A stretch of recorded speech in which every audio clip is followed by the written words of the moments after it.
Florida Governor Ron DeSantis is possibly, maybe, ready to officially announce his bid for the White House before the end of the month.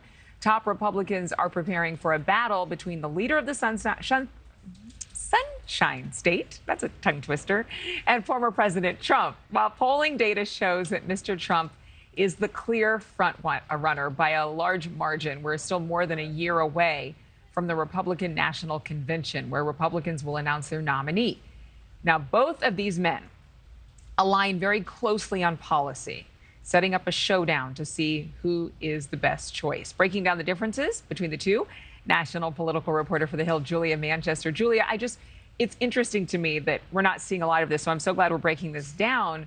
But they're both very similar. I mean, they both have very Trump, he's the author of it, I guess you could say, policies. Let's start with immigration first. It's at the front of minds, especially for many Americans who live in, say, Texas, Arizona, New York now, here in Chicago even. But both former President Trump and Governor DeSantis, they've made border safety a top priority. So how do they differ at all?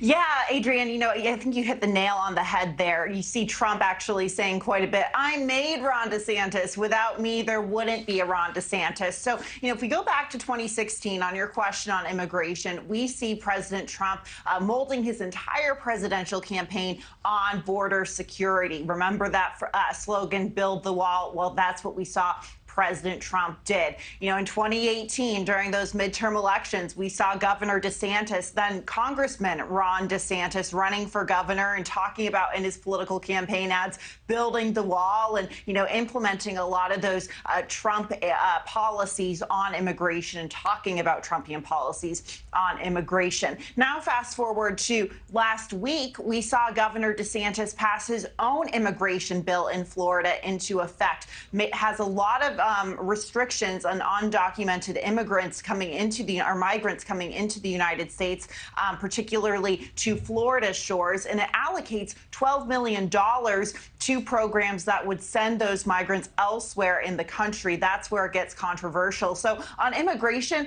I would say they're very similar, but the difference is that you have President Trump talking quite a bit about border states to Mexico and building the wall. With Ron DeSantis and his experience in immigration, it's a little different because he's not in the same kind of border state that, let's say, Texas or Arizona is. Okay, next topic, abortion. DeSantis signing a 6-week abortion ban into law in Florida. The former president hinting that move may have been too harsh. What is the former president's stance?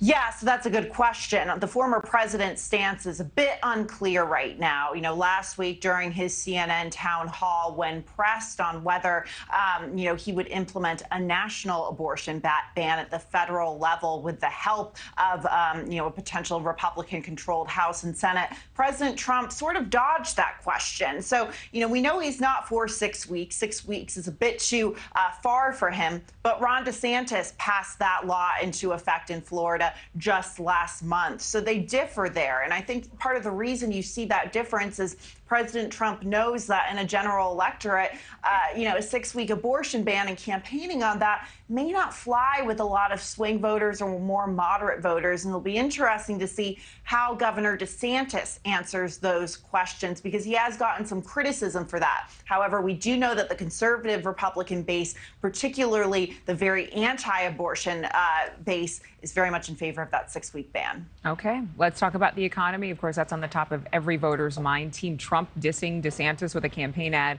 attacking his past support for tax hikes. Is that strategy working? Look, it might be a bit too in the weeds for the general electorate. I don't think a lot of voters are going to be going back to Governor DeSantis's record in Congress, which is what that ad was referring to there. But look, taxes are very important, particularly to fiscal conservatives. You have President Trump, who has been touting his 2017 tax cuts that were very popular with Republicans. And of course, you have Florida, a state that doesn't have an income tax that's U.S., relatively low taxes. So you're going to see them talking quite a bit about that fiscal conservatism on the campaign trail. But Trump clearly trying to make a play at Ron DeSantis on that, going back to his record in Congress on the issue. Thank you for watching. Go to newsnationnow.com to find NewsNation on your television provider. And don't forget to click the red subscribe button below to get more of NewsNation's fact-driven, unbiased coverage.